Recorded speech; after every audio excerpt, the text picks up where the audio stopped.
بسم اللہ الرحمن الرحیم. میں پیش کرنا چاہ رہا ہوں مولا عباس کی شجاعت. مصاحب کی طرف نہیں جا رہا لیکن کیا کروں، یہ جملہ پیش کیے بغیر میں نہیں رہ سکتا. جب بھی 4 شعبان آتی ہے ہر سال پڑھتا ہوں. عزیزان گرامی، جناب عباس اتنے شجاع تھے. آواز آ رہی ہے میری سب کو؟ کہ شب عاشور جناب عباس و جناب علی اکبر میں بڑی محبت تھی. چچا بھتیجے میں بہت محبت تھی. جناب عباس سے جناب علی اکبر بھی بہت محبت کرتے تھے اور جناب عباس جناب علی اکبر سے بھی، دونوں. وہ کہ میرے بھائی کی آنکھوں کا تارا ہے، میرا بھائی دیکھ کے جیتا ہے. چھٹے امام نے کہا تھا نا کہ اگر کسی کا جوان خوبصورت بیٹا ہو، کسی نے پوچھا تھا مولا دنیا کی سب سے بڑی لذت کیا، سب سے بڑی خوشی کس چیز میں ہوتی ہے؟ چھٹے امام سے پوچھا تھا تو مولا امام صادق نے کہا تھا کہ اگر کسی کا جوان بیٹا ہو، دیندار ہو، فرما بردار ہو، آنکھوں کے سامنے پھرتا رہے، تو اس سے زیادہ دنیا میں کسی چیز پہ خوشی نہیں ہوتی. تو کہا مولا دنیا کا سب سے بڑا غم کیا ہے؟ تو مولا کے آنسو بہنے لگے. کہ جب وہی جوان بیٹا آنکھوں کے سامنے مر جائے، اس سے بڑی دنیا کے اندر کوئی آزمائش نہیں ہے، اس سے بڑی سختی نہیں ہے. تو اب جناب عباس کو کیوں جناب علی اکبر سے محبت تھی؟ میرا بھائی دیکھتا ہے تو جیتا ہے. علی اکبر کو دیکھنا آب حیات حسین کے لیے. اور کہتے تھے میں جب بھی اپنے نانا کا مشتاق ہوتا ہوں میں علی اکبر کو بلا لیتا ہوں. علی اکبر ذرا آؤ اپنے چہرہ دکھا دو. پھپھیوں کی بھی. تو عزیزان گرامی اب یہاں پہ مجھے مصاحب نہیں پڑھنا تھا لیکن جملہ پیش کر رہا ہوں. جناب عباس اور جناب علی اکبر میں بڑی محبت ہے، بہت محبت. اور پھر جناب علی اکبر کیوں محبت کرتے ہیں؟ کہ میرے بابا کا سب سے بڑا سہارا میرا چچا ہے، جو اپنی جان قربان کرنے کے لیے ہمیشہ تیار رہے. کہ میرے بابا کا جہاں پسینہ گرتا ہے نا وہ کہتے ہیں میں خون بہا دوں گا. اور پوری زندگی کبھی بھائی نہیں کہا، سیدی و مولائی، آقا مولا، یہ سب نے لکھا. تو عزیزان گرامی اب ایک مرتبہ جناب عباس نے ایک جملہ کہا کہ شجاعت عباس پیش کر رہا ہوں. حضرت عباس علیہ السلام نے فرمایا علی اکبر میں سارے لشکر یزید کا معائنہ کرایا، کیونکہ سپہ سالار ہے نا تو ذمہ داری انہیں کی تھی. I have seen the entire army of Yazid from very close. میں ساری لشکر کو دیکھا ہے. اچھا ہاں علی اکبر میں نے ساری فوج کو 4 حصوں میں بانٹ لیا.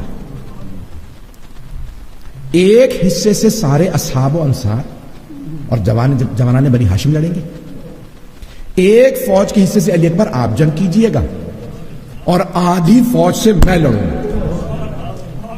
کون کہہ رہے ہیں؟ حضرت عباس علیہ السلام.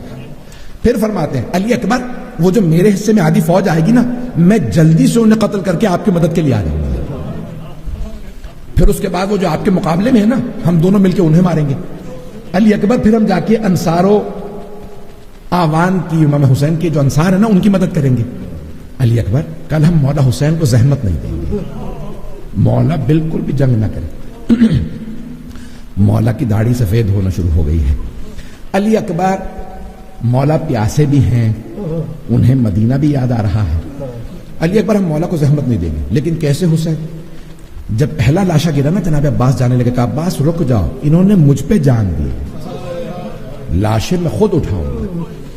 اب جناب عباس جیسے صبح ہوئی نا تو ایک فوراً کہا مولا اجازت ہے میں میدان جنگ میں جاؤں؟ کہا نہیں عباس آپ میری فوج کے سپہ سالار ہیں، آپ کو اجازت نہیں.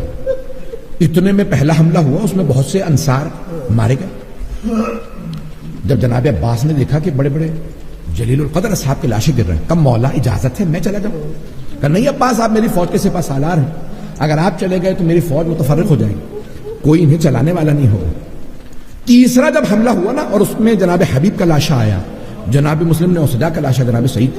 کہا مولا یہ بوڑھے بوڑھے اصحاب کہاں لڑیں گے، اتنی بڑی فوج ہے، مجھے اجازت تو دیں، میں ان سب کو دیکھ لوں گا. کہ نہیں عباس آپ میری فوج کے سپہ سالار ہیں.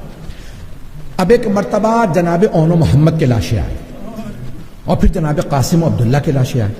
مولا نے کہا جناب عباس نے فرمایا مولا حسین علیہ السلام نے کہا مولا مجھے اجازت تو دیجیے. کہا عباس آپ میری فوج کے سپہ سالار ہیں. اب جناب عباس نے کہا مولا وہ فوج کہاں ہے؟ گودوں کے پالے مارے گئے،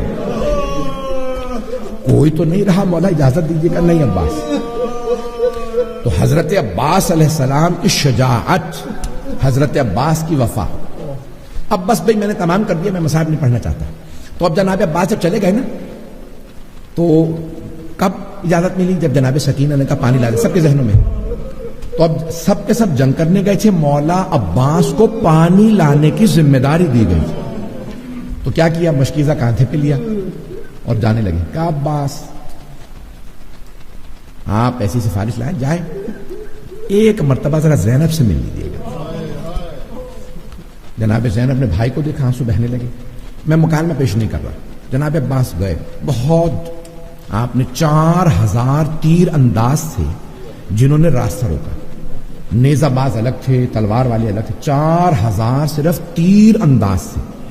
جیسے جناب عباس نے اپنے سواری کو اتارا تو سب تیر چلانے لگے. جیسے انہوں نے تیر چلانا شروع کیا نا, جناب عباس نے ایک مرتبہ سواری سے کہا مجھے فرات تک پہنچا دے, میں نے بچوں سے وعدہ کیا. بس وہ کہتے ہیں شیر کے جیسے آنے پہ بکریاں بھاگتی ہیں نا, سارے فوجی بھاگنے لگے. جناب عباس گئے, پانی بھرا, واپس آئے. جب آ رہے تھے بس بھائی میں نے سارا ختم کر دیا, مجھے مصائب نہیں پڑھنا تھا. بس ایک جملہ کی میں زحمت دینا چاہتا تھا کہ باب الحوائج ہیں, آج رات کوئی دعا رد نہیں ہے, کوئی حاجت رد نہیں ہے, جو مانگیں گے انشاءاللہ عطا ہوگا. فیضان گرامی بس جملہ پیش کرنا چاہ رہا ہوں. جناب عباس آئے, جب واپس آئے نا تو کسی ملعون نے چھپ کے بازو قلم کر دیا, دوسرا بازو قلم کیا. اب کیا کیا جناب عباس نے, دندان مبارک سے مشکیزے کو پکڑ لیا. لگ یہ رہا تھا کہ ان کی جان سینے میں نہیں ہے, مشکیزے میں ہے. ایک ملعون نے جس کا نام ہرملہ بتایا جاتا ہے, اس نے تیر چلایا, مشکیزے سے پانی بہہ گیا. جب پانی بہہ گیا اب جناب عباس رک گئے, بس بھائی میں نے ختم کر دیا. تو اب جانتے ہیں کیا کیا, مولا عباس کی وصیت کا جملہ پیش کرنا چاہتا تھا. ایک وصیت کی, کم مولا بس میری ایک وصیت ہے, آقا میرے لاشے کو خیمے میں نہ لے جائیے گا. تو کہا عباس کیوں؟